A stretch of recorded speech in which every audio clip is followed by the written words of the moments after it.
नमस्ते दोस्तों, मेरी डीजी डायरी में आपका स्वागत है।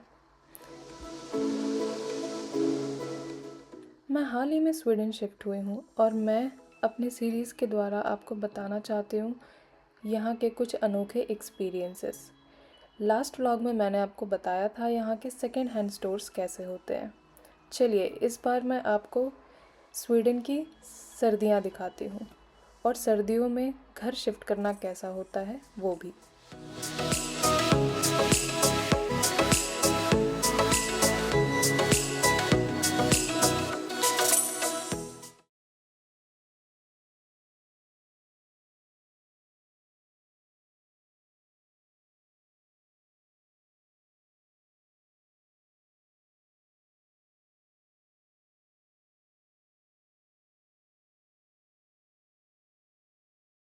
मैं इंडिया में काफ़ी सिटीज़ में रह चुकी हूँ और काफ़ी हाउस शिफ्टिंग की है।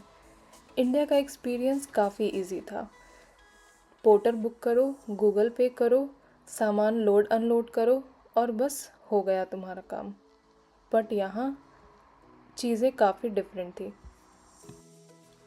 इंडिया में मैंने मैक्सिमम 1 वीक के अंदर घर शिफ्ट किया है, वो भी बिना किसी तैयारी के।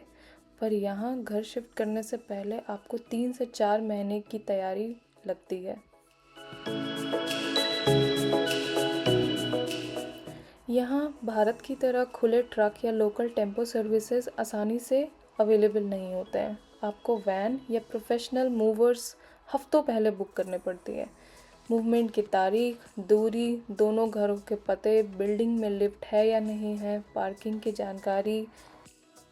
हमने जेसी फ्लिट बुक किया जो एक लोकल सर्विस प्रोवाइडर है। हमारे दोस्तों ने भी यही रिकमेंड किया था। उसी वेंडर से हमने क्लीनिंग भी बुक कर ली। यहाँ घर आपको वैसे ही वापस देना होता है जैसे आपने लिया था, बिल्कुल साफ़ और चमकदार। बुकिंग स्लॉट का खास ध्यान रखें क्योंकि किसी भी बदलाव पर एक्स्ट्रा चार्जेस लगते हैं। यहाँ का सिस्टम समय का हर तरीके से रिस्पेक्ट करती है।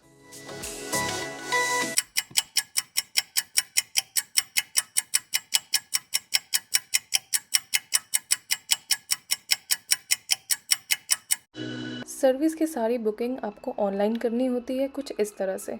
हमने सारे डिटेल्स दिए और बुकिंग कर ली।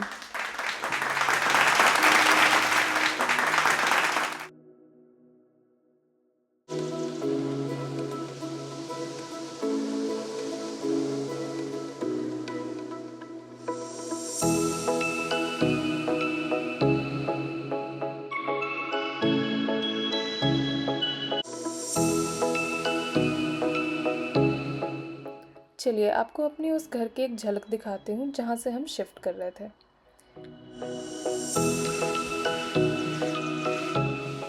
ये घर मेरे लिए काफ़ी वजहों से स्पेशल है। एक रीज़न उनमें से ये है कि मैंने अपनी पहली दिवाली इसी घर पे मनाई थी।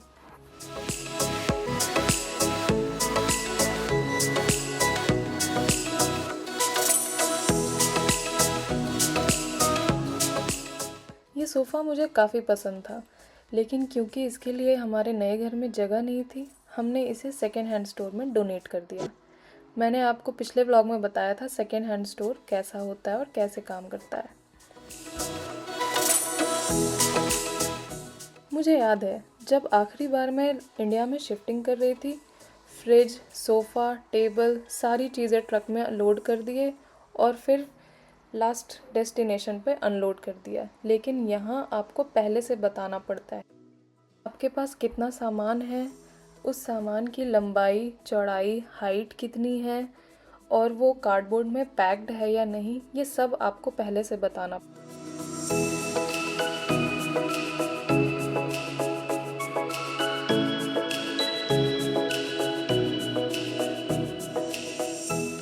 हम अपना सामान पैक करके तैयार हैं और ट्रक का वेट कर रहे हैं।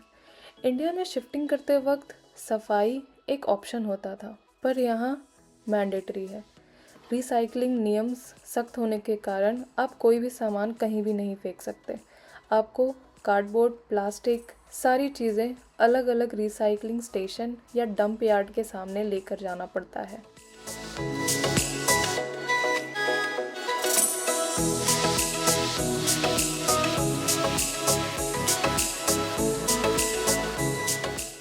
स्वीडन में लोग काफ़ी ईमानदार होते हैं और साफ़ सफाई पे काफ़ी ध्यान देते हैं। शायद इसीलिए साफ़ सफाई रखने के लिए किसी के पीछे नहीं पड़ना पड़ता और लोग अपने आप में अलर्ट रहते हैं। साफ़ सुथरा देश सबका हक है और सबकी जिम्मेदारी भी। अगर इंडिया में भी हम अपनी सफाई की जिम्मेदारी खुद लें तो हमारा देश भी कितना सुंदर और साफ लगेगा। सुंदर से स्नोफॉल का नज़ारा लेते हुए ट्रक पर अपना सामान लोड कर हम अपने नए घर की तरफ चल पड़े। अब हम अपने नए घर पे पहुंच चुके थे। चलिए अब आपको नए घर के दर्शन कराते हैं।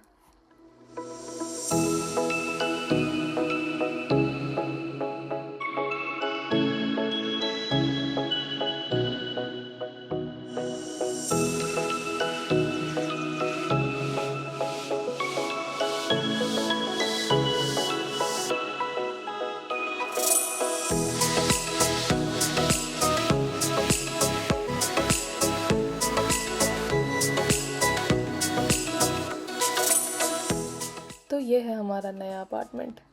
ये काफ़ी बड़ा, ओपन और स्पेशियस है। यहाँ से आसपास की चीज़ें भी काफ़ी नज़दीक है। आपने नोटिस किया होगा इस घर में एक भी रेडिएटर्स नहीं है। जैसा कि आप समझ ही गए होंगे कि यहाँ काफ़ी सर्दी होती है, इसीलिए यहाँ के घरों में रेडिएटर्स या फ्लोर हीटिंग की सुविधा रहती है ताकि आपका घर अंदर से वार्म रहे।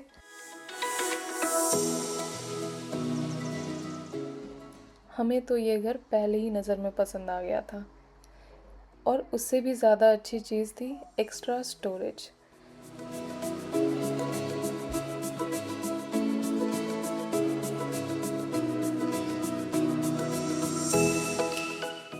सारे अपार्टमेंट्स के लिए यहाँ पर्सनल एक्स्ट्रा स्टोरेज दी गई है जहाँ पे आप एक्स्ट्रा सामान रख सकते हैं।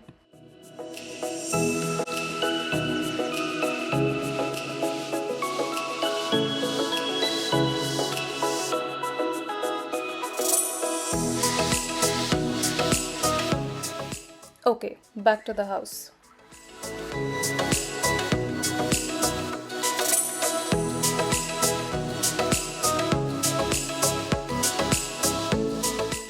तो ये थी मेरी स्नोफॉल में घर शिफ्टिंग की कहानी।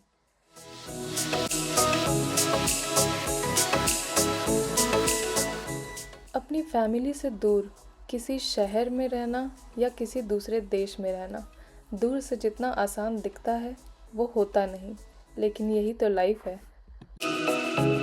आपके हाउस शिफ्टिंग का एक्सपीरियंस इंडिया में या इंडिया से बाहर कैसा रहा?